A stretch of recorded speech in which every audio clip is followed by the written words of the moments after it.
আজকে বেড়াচাপাতে পড়াতে এসেছিলাম ক্লাস 10দের ব্যাচে। হঠাৎ করে রাস্তায়, এই যে রাস্তা বেড়াচাপা বয়েজ স্কুলের সামনেই আমার স্টুডেন্টও দাঁড়িয়ে আছে এখানে, মাঝখানে রাস্তাতে এই যে একজন অসহায় বৃদ্ধ মানুষটা রাস্তা যেতে যেতে তিনি বারবার পড়ে যাচ্ছিলেন। রাস্তা কেউ তুলেনি? কে তুললো আপনাকে? আমি তুলেছি। হ্যাঁ, রাস্তাতে গাড়ি চলে যাচ্ছে, মানে ভীষণ খারাপ লাগছে যে কোট শুট পরা, বুট পরা বাবুগুলো রাস্তা দিয়ে যাচ্ছে। লোকটা, আমি গাড়িটা রাখার পরেই ব্যক্তিটা তখন দেখলাম রাস্তা পারাপার হচ্ছে, আমি দাঁড়িয়ে দেখলাম। আমি ভাবলাম কোনো ড্রিঙ্ক ফ্রিঙ্ক করেছে কি না, সেটাই ভাবছিলাম শুধু। তবে ড্রিঙ্ক করুক আর যাই করুক, পাপকে ঘৃণা করো, পাপীকে নয়। পাপ জিনিসটাকে ঘৃণা করতে হবে, কিন্তু পাপীকে নয়। ইনি যদি ড্রিঙ্ক করেই থাকেন, এই ড্রিঙ্ক কাজটাই ঘৃণা করতে হবে, ব্যক্তিকে ঘৃণা করা যাবে না, নাকি ঠিক বললাম? তারপরে আমি ব্যক্তিটাকে তাড়াতাড়ি গাড়িটা রেখেই ওনার রাস্তার মাঝখানে একবার আমার সামনেই পড়ে গিয়েছে। আমি তুললাম, ব্যক্তিটাকে তুলে নিয়ে এসে রাস্তার পারাপার করে এই যে বেড়াচাপা স্কুল আপনারা দেখতে পাচ্ছেন, বয়েজ স্কুলের সামনেই আমি ধরে নিয়ে আসলাম।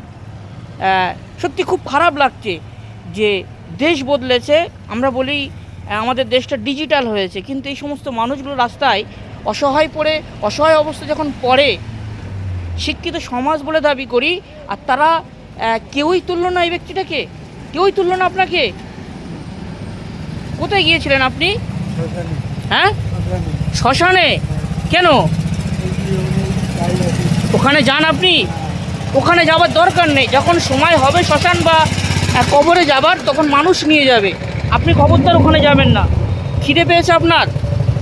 ঠিক আছে, আমি দুটো স্টুডেন্টকেও পাঠিয়েছিলাম, শাহানুরকে আর আমাদের এই ছেলেটাকেই। আমি বললাম খাবারের ব্যবস্থা করো, দাও খাবার, দাও তাড়াতাড়ি।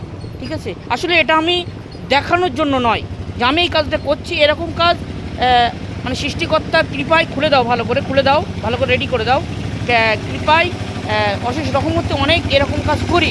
কিন্তু আমি আজকে ভিডিওটাকে ক্যামেরাবন্দি করলাম এইটুকুর জন্যই, কারণ সমাজ শিক্ষিত হয়েছে, মানুষ শিক্ষিত দাবি করে, কিন্তু তাদেরকে কি বলবো, তারা এই সমস্ত মানুষগুলোকে কিভাবে অ্যাভয়েড করে চলে যায়। আরে ভাই, যতই শিক্ষিত হও, অসহায়ের মানুষের পাশে যদি তুমি না দাঁড়াতে পারো, ও শিক্ষার এক বিন্দু পরিমাণ মূল্য নেই আমার কাছে, আমি মনে করি। ঠিক আছে, খুলে দিচ্ছে, আপনাকে খুলে দিচ্ছে। কতইটা ক্ষুধার্ত দেখুন, এটা দেখার পরেই খোলার জন্য পাগল হয়ে যাচ্ছে। হ্যাঁ রে সমাজ।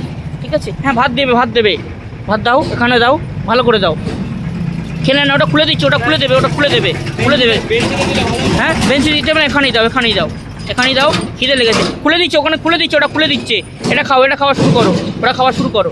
ঠিক আছে, আমি এইটুকুই আজকে মেসেজ দেবো যে অসহায় দেখি এড়িয়ে যাবেন না, তাদের জন্য যতটুকু পারবেন ততটুকুই করুন। ঠিক আছে, পাতে ঢেলে দাও। ঠিক আছে, খুব খিদে পেয়েছিল, খুব। ছেলে মেয়ে নেই? আছে?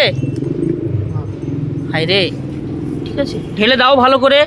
ঠিক আছে, আমার জন্য কি করবেন? আশীর্বাদ করবেন? হ্যাঁ, আমার দিক ফিরে বলেন একটু, আশীর্বাদ করবেন তো? ঠিক আছে, বলেন আশীর্বাদ করবেন। ঠিক আছে, খেয়ে নেন ভালো করে, হ্যাঁ, খেয়ে রেস্ট নেন। আমার পড়ানো শেষ হলে তারপর আমি আবার দিয়ে আসবো, দরকার গাড়িতে করে। ঠিক আছে, যেখানে থাকেন সেখানেই থাকবেন, খবরদার এদিক ওদিক যাতায়াত করবেন না। ঠিক আছে, খেয়ে নেন। সবাই ভালো থাকবেন, সুস্থ থাকবেন। যদি মনে হয় সমাজের পাশে থাকবেন, ভিডিওটাকে একটু শেয়ার করে মানুষের দ্বারে পৌঁছে দেন। এই সমাজ জাগ্রত হয়েছে, সমাজ শিক্ষিত হয়েছে, কিন্তু আমরা অসহায় মানুষের পাশে থাকছি না। এই সমাজ কখনোই চায় না, এই সমাজকে আমি কখনোই ভদ্র সমাজ বলে দাবি মনে করি না।